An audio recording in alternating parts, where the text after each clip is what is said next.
follow this video to factory reset the ASUS Vivobook 13 Slate OLED.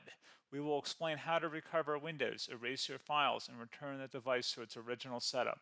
So this should hopefully be a pretty straightforward process, guys, and without further ado, let's go ahead and jump right into it.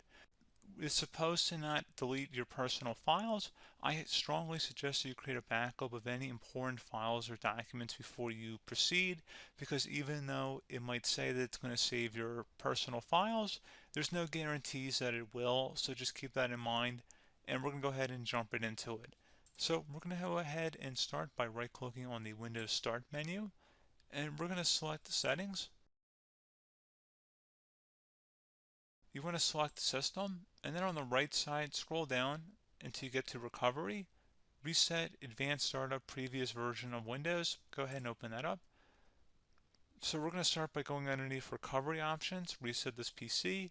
Choose to keep or remove your personal files, then reinstall Windows. Go ahead and select Reset PC. Underneath Choose an option, Keep My Files removes apps and settings but keeps your personal files.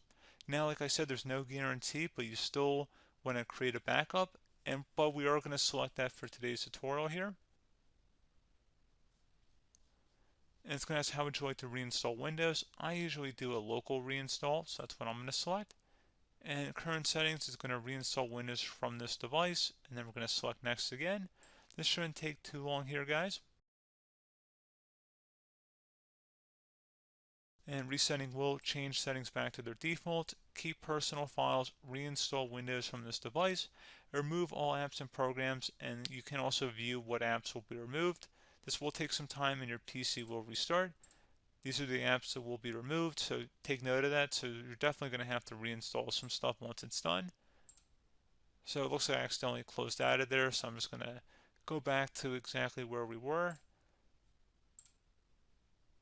And we're just going to go ahead and proceed with the reset here and select reset.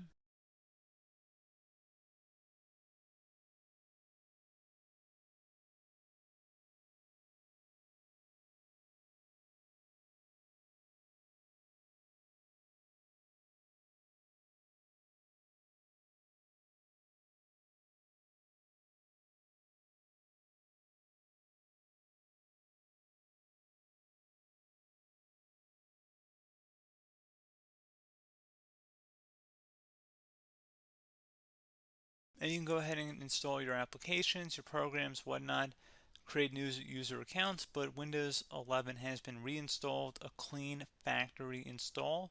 So pretty straightforward process. Now, if you did what I did and created a local user account, your Ethernet cable, or if you turned off your router, you're going to have to go ahead and turn that back on, and then connect to your Wi-Fi network or Ethernet connection, whatever is your situation. But pretty straightforward process, guys. Do hope I was able to help you out, and I do look forward to catching you all in the next tutorial. Goodbye.